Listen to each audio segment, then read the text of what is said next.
In 2026, air travel has reached a turning point.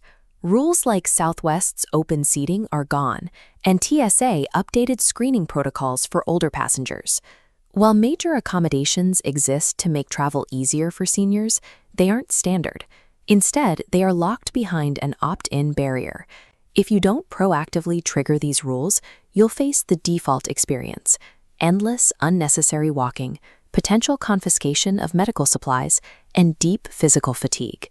Successfully navigating the current terminal environment depends on knowing which specific protocols to request before you even arrive at the airport. This chart maps the central trade-off of modern travel. On the bottom, the effort you put in at home, and on the side, your physical strain at the airport. Most passengers default here, guaranteeing high physical strain upon arrival. But if you shift that energy into preparation, you can effectively eliminate physical strain on travel day. Trading a few hours of paperwork at home for physical relief at the gate is the core goal of the strategies we're going to cover. The first major shift involves Southwest Airlines, which has officially ended its open seating policy. For travelers with documented mobility or medical needs, such as a knee replacement or a bladder condition, federal law guarantees a required seat block to accommodate you. To get this, your input is a phone call. Contact the airline's accessibility desk before your flight to block that seat for free. This is not an accommodation you can reliably secure at the gate on the day of travel.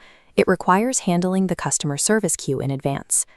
Securing physical comfort now requires tackling the airline's bureaucracy from your living room, rather than relying on the goodwill of staff during boarding.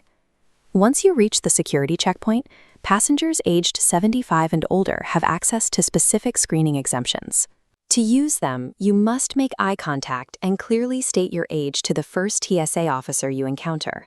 This exempts you from removing shoes and light jackets, which removes the need for bending and balancing while moving through the line. A similar proactive approach applies to medically necessary liquids, like insulin or liquid nutrition. These are exempt from the standard 3.4-ounce rule. This decision tree shows why timing matters. You must separate these liquids into a clear bag and declare them before they go through the X-ray. If the agent finds them during the scan, it results in a mandatory delay. There is a strict failure point here regarding cooling. If your medical ice packs are even slightly melted or slushy, the exemption is void, and you'll be flagged for secondary screening. They must be frozen solid.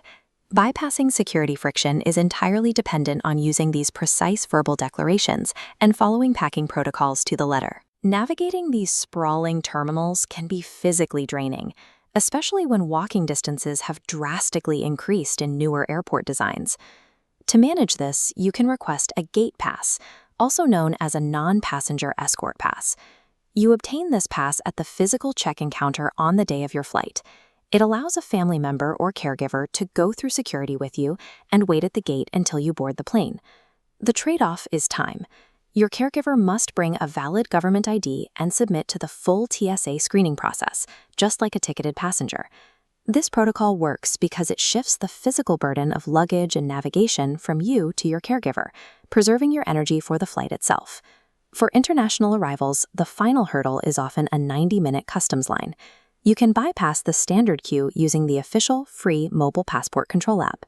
The input here is digital.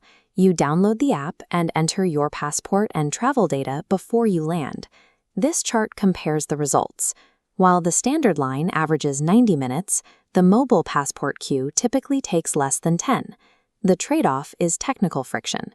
Entering data on a small screen can be tedious, making this ideal for tech-competent flyers, but a potential barrier if you prefer to avoid smartphone apps.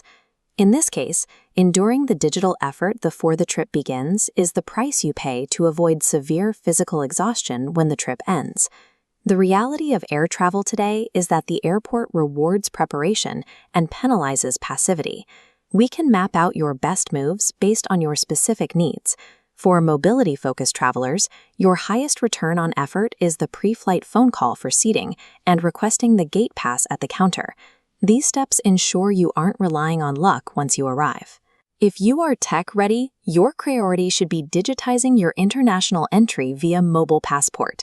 It is the most efficient way to save your physical stamina. When you proactively use these specific protocols, Airport security and boarding are no longer massive hurdles that just happen to you. By trading a small amount of preparation at home for these hidden rules, you gain a travel day defined by dignity and physical relief.